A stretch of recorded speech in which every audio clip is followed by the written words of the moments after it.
Tips for rapid growth from founders and consultants of unicorn startups. Founders and CEOs crave fast growth, often above all else. That means massive funding rounds and eye-popping valuations. Infusions of top talent. Bandwidth to focus on more strategic tasks, as well as the all-important runway to build great products.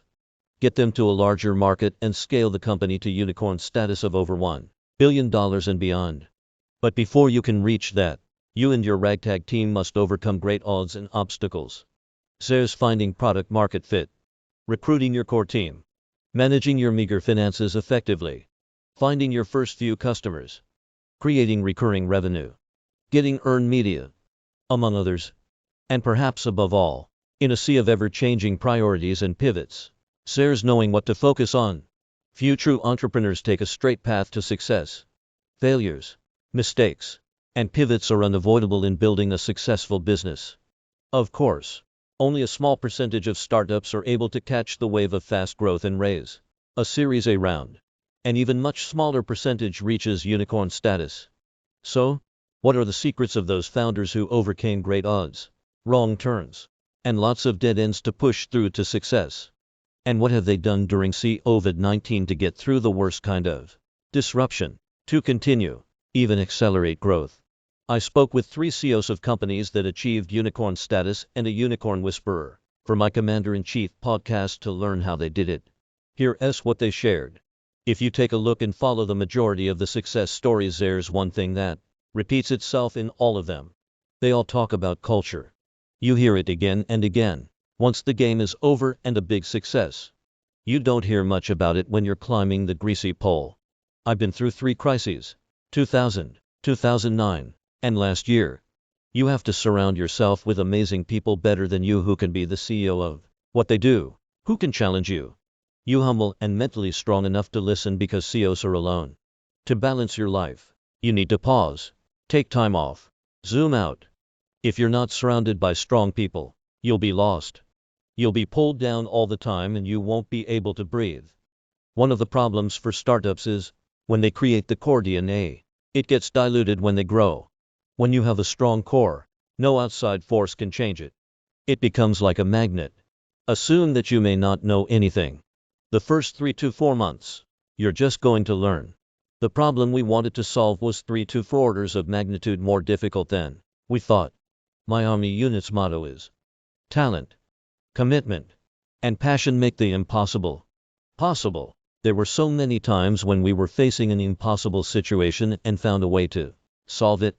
This is a bit addictive. In the last 6 months, we've had 8 to 10 people who left the company, then came back. People miss the company, the passion. When I see that passion is maintained, it's the most important thing in the world. In terms of dealing with COVID-19, we continue to work from our offices, but let people decide to work from home if they need. One of the most meaningful changes we've made is deciding to build our next generation production line at our headquarters, rather than abroad. This allows us to run faster.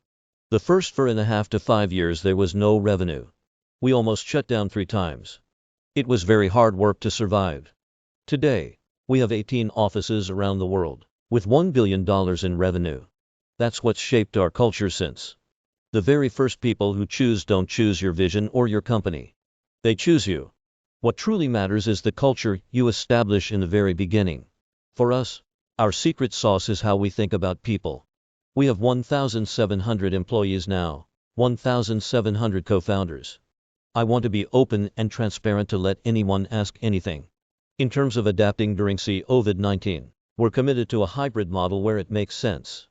I do think that longer term, it's critical to bring people together in person rather than on another Zoom link. We have what I consider one of the greatest offices in the heart of New York City for the random inspiration and innovation it promotes. To attract talent in the new world, we've invested in employer branding to communicate our values, why we do what we do, and why it matters.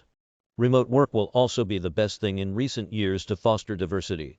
We can now hire from anywhere, which opens up more opportunities to those who might never have applied before. It's good business to help others win business. Like a candle. When a candle gives fire to another candle, it loses nothing. But if you don't give your fire like a candle, you'll burn out. When I focus my time and resources on value creation and not monetization. When I exceed expectations over and over and over, I create delight. When I come back after delighting a company, now we can do business. The concept of we don't need to make money right now works. If you don't invest in growth, you'll never reach profitability. One of the first employees at Facebook approached Mark Zuckerberg with a business idea. Zuckerberg wrote growth on the whiteboard. He said, if we have 2.5 billion users, well, find a way to monetize. So build your product, then align your brand with it. Yuri K. Ruman is the CEO of HR, Talent Systems Consulting, an executive coach, keynote speaker, and author of Be Your Own Commander-in-Chief.